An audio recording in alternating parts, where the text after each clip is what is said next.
Break के बाद आपका स्वागत है। अब खबरों के सिलसिले को आगे बढ़ाते हैं और आपको ले चलते हैं उस रेस्टोरेंट में जहां खाने के बाद बिल चुकाने की जरूरत नहीं है।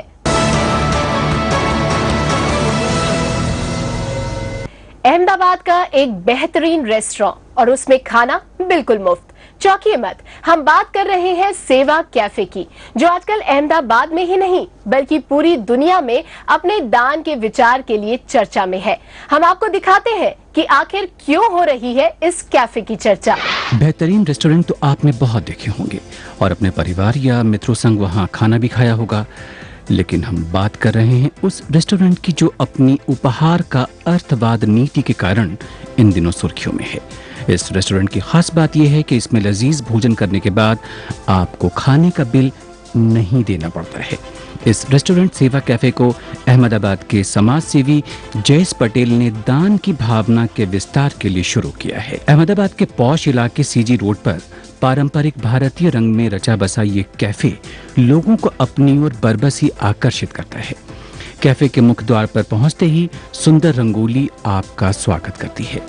अब आपकी नजर रेस्टोरेंट के दीवार पर लगे मेनू चार्ट पर पड़ती है, जहां खाने को प्रसाद बताया गया है। वहीं खाना न बर्बाद करने की अपील भी की गई है। अंदर मध्यम सी रोशनी, साथ में भारतीय संगीत का सुरीला स्वर, दीवारों पे चूल्हे पर रोटी पकाती महिलाओं की तस्वीरें और किसी आम रेस्टोरेंट की तरह ही खाना खाते लोग। यही है सेवा कैफे का माहौल। टेबल पर बैठते ही आपके मस्तक पर चंदन का टीका लगाकर प्रेम पूर्वक प्रसाद रूपी खाना परोसा जाता है। उम्मीद है खाने का आनंद इस सुंदर माहौल में आप उठा चुके होंगे। अब वक्त हो गया है बिल देने का, मगर इस कैफे में बिल देने का तो रिवाज ही नहीं है। जी हाँ, बिल की जगह आपको एक दान अनुरोध पत्र मिलता है, जिसमें आप स्वेच्छा से अपने से पहले आए व्यक्ति के खाने का शुल्क दान कर सकते हैं। दान के पैसे सामाजिक उत्थान में खर्च किए जाते हैं। ब्यूरो रिपोर्ट, शुभ समाचार। देश में नारियल पानी जल्द ही सबसे ज्यादा बिकने वाला हेल्थ ड्रिंक बन जाएगा। पिछले एक साल में कीमतों में 100% बढ़ोतरी होने के बावजूद नारियल पानी की मांग लगातार बढ़ती ही जा रही है। किसान नारियल के पकने का इंतजार नहीं कर रहे हैं, बल्कि कच्चे नारियल की ही बिक्री कर रहे हैं। ऐसे नारियल पर किसानों को ज्यादा कीमत जो मिल रही है, इसी पर देखिए हमारी ये विशेष रिपोर्ट। नारियल पानी को कई बीमारियों के बचाव में भी फायदेमंद माना जाता है। केरल यूनिवर्सिटी के बायोकेमिस्ट्री विभाग ने अपने एक शोध में पाया है कि कच्चे नारियल में एंटीऑक्सीडेंट पाया जाता है और ये धमनियों में खून के थक्के नहीं बनने देता है। शोध के मुताबिक नारियल पानी कोलेस्ट्रॉल और मधुमेह का स्तर कम करने में भी काफी मददगार है। अगर इतनी खूबियां हो तो नारियल पानी की मांग बढ़ना लाजमी है। सड़क किनारे बिकने वाले प्राकृतिक रूप से पैक्ड और ठंडे नारियल पानी के मुरीदों में अंतर्राष्ट्रीय सेलिब्रिटी भी शामिल हो गए हैं। अब इस प्राकृतिक पेय की पहुंच अस्पतालों तक बोतल बंद रूप में होने लगी है। इसलिए किसान अब ज्यादा दिलचस्पी कच्चा नारियल बेचने में ले रहे हैं। इससे उन्हें आकार के मुताबिक 10 से 15 रुपए के बीच मिल जाते हैं। पिछले साल की तुलना में उन्हें इस साल इसके लिए दुगनी कीमत भी मिल रही है। जानकारों के मुताबिक इस साल नारियल पानी की बिक्री 50% तक बढ़ गई है और कई अंतर्राष्ट्रीय हेल्थ ड्रिंक को ये बाजार में कड़ी टक्कर दे रहा है। ब्यूरो रिपोर्ट, शुभ समाचार। आइए अब बात करते हैं तकनीक के समाज सेवा में बढ़ते नए कदम की। देश में अब भी लाखों गांव ऐसे हैं जो स्वास्थ्य सेवा से महरूम हैं। इसी वंचित तबके तक तकनीक की मदद से विश्व स्तरीय स्वास्थ्य सेवा पहुंचाना आसान हो गया है। इसी पर देखिए एक रिपोर्ट। ये नजारा है पंजाब के मल्लान गांव का, जहां के लोगों को अब बेहतर इलाज के लिए दर दर भटकना नहीं पड़ता है, क्योंकि इनके गांव में नांदी फाउंडेशन और अशोका हेल्थ पॉइंट सर्विसेज ने एक ऐसा अस्पताल शुरू किया है जहां इन्हें विश्व स्तरीय स्वास्थ्य सेवा घर बैठे मिल रही है। इस अस्पताल में पहुंचकर लोग मशहूर डॉक्टरों से अपना इलाज करा रहे हैं। इस इलाज के लिए उन्हें मामूली फीस चुकानी पड़ती है। अस्पताल में दिखाने के लिए 50 रुपए में आपका रजिस्ट्रेशन हो जाता है। उसके बाद इस अस्पताल में पर्ची लेकर डॉक्टर के कमरे में जाने की बजाय लोग क्लिनिक असिस्टेंट के रूम में जाते हैं, जहां मरीज का इलाज दूर बैठा डॉक्टर टेलीमेडिसिन विधि से वीडियो कॉन्फ्रेंसिंग के जरिए करता है। मरीज की जांच के बाद अस्पताल में मौजूद क्लिनिकल असिस्टेंट मरीज को डॉक्टर की बताई गई दवा का पर्चा बनाकर दवाई दे देता है। The service delivery model being used at EHP is based on telemedicine delivery technology. Initially, I had apprehensions how this model would work and how I would see the patients and diagnose ailments without being in physical touch with the patients. These apprehensions were short-lived. I feel proud to be part of EHP model that is providing high-quality medical services in rural India at a most reasonable price. Hospital स्वास्थ्य सेवाओं से महरूम गांवों के लिए तकनीक का वरदान साबित हो सकते हैं। जरूरत है इसे बढ़ाकर उन गांवों तक पहुंचाने की जहां के लोग आज भी झोला छाप डॉक्टरों से अपना इलाज कराने को मजबूर हैं। ब्यूरो रिपोर्ट, शुभ समाचार। अब बात फिल्मी पोस्टर्स की, जो भारतीय सिने युग के संग्राम, विभाजन, दर्द, जन्म और प्यार के स्वर्णिम दौर को अपने में छुपाए दीवारों पर टंगे हैं। इनमें भारतीय सिनेमा के मुगले आजम पृथ्वीराज कपूर तो अछूत कन्या की हीरोइन देविका रानी, सुरों की मल्लिका लता मंगेशकर के साथ साथ सदी के महानायक अमिताभ बच्चन भी हैं। पोस्टरों की इसी प्रदर्शनी पर देखिए एक रिपोर्ट। दिल्ली के इंडिया हैबिटेट सेंटर के कन्वेंशन हॉल में भारतीय सिनेमा के इतिहास के उन तमाम प्रतिनिधियों के पोस्टर देखने को मिले जिन्हें सिनेमा में उनके योगदान के लिए दादा साहेब फाल्के पुरस्कार से नवाजा जा चुका है। राष्ट्रीय फिल्म संग्रहालय के सौजन्य से लगाई गई इस पोस्टर प्रदर्शनी का उद्देश्य आज के युवाओं को भारतीय सिनेमा जगत के समृद्ध इतिहास से रूबरू कराना है। हमें मालूम होना चाहिए कि ये जो हमारे डॉन पुराने लीजेंडरी एक्टर्स थे वो क्या थे और क्या उन्होंने किया हमारे हिंदी सिनेमा के लिए। आज न्यू जनरेशन के लिए मेरा यही बोलने का है कि वो इनके बारे में ज़रूर ज्ञान रखें ताकि आने वाली पीढ़ी को बता सकें कि हमारे ये कलाकार कैसे थे।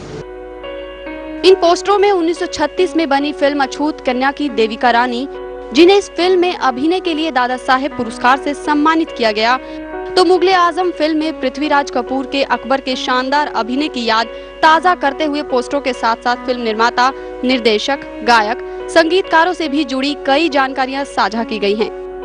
पहली फिल्में जो दुनिया में बनी थी 1895 में लुमियर ब्रदर्स ने जो बनाई थी, वो फ्रांस में अभी तक कायम है। अभी तक लोग इंटरनेट पे जाके वो छोटी छोटी 2-2 मिनट की फिल्में देख सकते हैं। ऑलमोस्ट 1200 फिल्म्स जो हिंदुस्तान में साइलेंट एरा में बनी, उनमें से less than 100 survive and they to survive in bits and parts. पूरी फिल्में बहुत कम बची हैं। So this is a plea through Shubh Samachar to the government to save this heritage of India, visual heritage of India. Mother India, Kaagaz ke फूल के साथ साथ राजा हरिश्चंद्र के पोस्टर के अलावा दक्षिण भारतीय व बंगला सिनेमा के पुराने पोस्टर भी देखने को मिले। यहाँ उन फिल्मी हस्तियों को भी पोस्टर में देखा जा सकता है जिन्हें सम्मान तो नहीं मिला है, लेकिन उनके साथ काम करने का अवसर मिला। इनमें से एक ऋषिकेश मुखर्जी की फिल्म अभिमान के पोस्टर में अमिताभ बच्चन भी नजर आए। आज भी विश्व में भारतीय सिनेमा अपने कलाकारों के लिए जाना जाता है, मगर अफसोस की बात यह है कि आज के युवा उन कलाकारों की कला से वाकिफ नहीं हैं। लेकिन इस प्रकार की प्रदर्शनी उन लेजेंड्स के इतिहास से रूबरू तो कराती है ही, साथ ही साथ उस जमाने के लोगों की यादों को भी ताज़ा करती है। शुभ समाचार के लिए कैमरामैन विनय राय के साथ मैं निकिता सक्सेना। अब बात जलेबी की। जी हाँ, आप सब ने इस मिठाई को कभी ना कभी चखा तो जरूर होगा। जलेबी आधुनिक मैनेजमेंट और प्रेम की भाषा भी है। गौंड आदिवासी समाज में यदि कोई नौजवान किसी युवती को जलेबी दे तो इसका मतलब है कि वो लड़की को प्रेम प्रस्ताव भेज रहा है, और लड़की उसे खा ले तो उसने प्रेम स्वीकार कर लिया है। इसी जलेबी पर देखिए हमारी ये विशेष रिपोर्ट। आपको शायद जानकर आश्चर्य होगा कि मैनेजमेंट का एक तरीका जलेबी मैनेजमेंट भी होता है। विश्व के बड़े उद्योगपतियों में शुमार अजीम प्रेमजी ने जलेबी मैनेजमेंट नीति इंट्रोड्यूस की है। ये जलेबी की तरह कई चक्रों वाली नीति है। नीति जैसी भी हो, इससे भारतीय व्यंजन में शुमार जलेबी की लोकप्रियता का पता साफ चल जाता है। अगर आप सोचते हैं कि जलेबी भारत की उपज है तो आपका ये अनुमान बिल्कुल गलत साबित होगा, क्योंकि जलेबी मूलतः ईरान की मिठाई है जिसे भारत लाने का श्रेय मुस्लिम शासकों को जाता है। ईरान में इसे जिलेबिया के नाम से जाना जाता था। महाराष्ट्र में इसे जिलबी तो बंगाल में इसका उच्चारण जिलपी करते हैं। अब इस मिठाई की धूम भारतीय उपमहाद्वीप से स्पेन तक पहुंच गई है। भारत में आने के बाद ये जिलेबी से जलेबी बन गई। यानी जलेबी का इतिहास इसकी आकार के तरह ही काफी पेचीदा और रोचक है। ब्यूरो रिपोर्ट, शुभ समाचार। अब एक नजर में देखते हैं कुछ पॉजिटिव खबरें संक्षेप में। अब वो दिन दूर नहीं जब नकली नोटों का सिलसिला थम जाएगा। जी हां, सरकार नकली मुद्रा पर नियंत्रण पाने के लिए सभी नोटों में नए सुरक्षा फीचर जोड़ने पर काम शुरू कर चुकी है और जल्द ही आपको भारतीय रुपए का अंदाज पूरी तरह से बदला हुआ नजर आएगा। दरअसल भारतीय नोटों पर रुपए का सिंबल मौजूद होगा क्योंकि यूनिकोड स्टैंडर्ड अथॉरिटी ने रुपए के नए सिंबल वाले नोटों को मंजूरी दे दी है और इसके अलावा भारतीय रिजर्व बैंक रुपए के सिंबल और बेहतर डिजाइन वाले सिक्के भी जारी करने वाला है। ये सिक्के जुलाई 2011 में ही जारी कर दिए जाएंगे। रेल में बुजुर्गों को देना होगा बस 50% किराया। अब वरिष्ठ नागरिकों को 1 जून से ही रेल किरायों में रियायत का लाभ मिलना शुरू हो जाएगा और रेल मंत्रालय के इस नए नियम के अनुसार 58 वर्षीय महिलाओं को 50% छूट मिलेगी और 60 साल के बुजुर्गों को 40% छूट दी जाएगी। और तो और इसके अलावा परमवीर चक्र, अशोक चक्र से सम्मानित जवानों के परिवार को द्वितीय श्रेणी का आजीवन कम्प्लीमेंट्री पास मिलेगा। कीर्ति चक्र व शौर्य चक्र पाने वाले जवान अगले महीने से वीआईपी ट्रेनों जैसे राजधानी, शताब्दी और जन शताब्दी में सफर का लुत्फ भी उठा सकेंगे और वरिष्ठ नागरिकों को रेलवे टिकट काउंटर पर आयु बताने से टिकट हासिल हो जाएगा। तिरुपति बालाजी मंदिर अब बनेगा पर्यावरण का रक्षक। अब पर्यावरण की रक्षा के लिए धार्मिक स्थलों की तरफ से भी कदम उठाए जाने लगे हैं और इसी राह पर आगे बढ़ते हुए तिरुपति बालाजी मंदिर परिसर में प्लास्टिक की थैलियों के इस्तेमाल पर रोक लगा दी गई है। जी हां, हर रोज हजारों भक्तों की आवभगत करने वाला तिरुपति बालाजी मंदिर परिसर अब सही मायनों में पर्यावरण के अनुकूल होगा। अब यहाँ भक्तों में प्रसाद वितरण के लिए बायोडिग्रेडेबल बैग्स उपलब्ध होंगे और यह करार मंदिर परिसर में प्लास्टिक थैलियों के इस्तेमाल पर प्रतिबंध लगाने संबंधी ऐतिहासिक फैसले के बाद किया गया है ताकि इस तीर्थ स्थल को पर्यावरण अनुकूल बनाया जा सके और इससे जाहिर है कि मंदिर में पर्यावरण अनुकूल थैलों के प्रयोग से प्लास्टिक थैलियों के प्रयोग पर काफी हद तक कमी आएगी। पूरे विश्व में आम की 1,500 प्रजातियां पाई जाती हैं, जिनमें से 1,000 प्रजातियां भारत में उगाई जाती हैं। इन प्रजातियों से अलग हटकर भारतीय कृषि अनुसंधान केंद्र पूसा के वैज्ञानिकों ने आम की नई किस्में पूसा प्रतिभा, पूसा पीताम्बर, पूसा लालिमा और पूसा श्रेष्ठ की खोज की है। ये किस्में परंपरागत किस्मों से अलग हटकर हैं। इनकी खूबी नियमित व अधिक फल देना, पकने के बाद भी 7-8 दिन तक खराब न होना इसकी खास विशेषता है। ये प्रजाति न केवल घरेलू बल्कि अंतर्राष्ट्रीय बाजार के अनुकूल भी है। के लिए बस इतना ही। आप अपनी प्रतिक्रिया और सुझाव हमें SMS कर सकते हैं।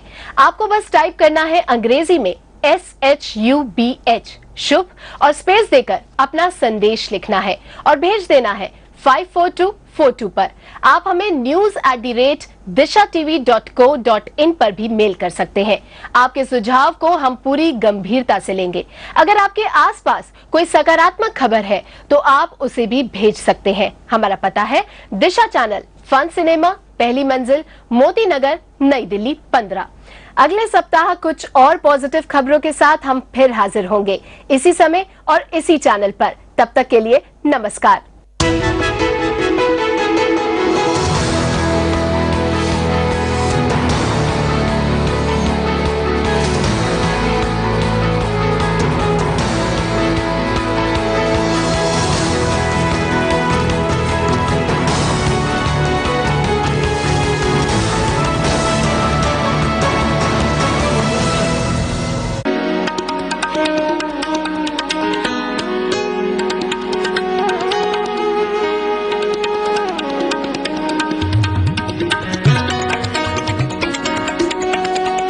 आप देख रहे हैं दिशा चैनल।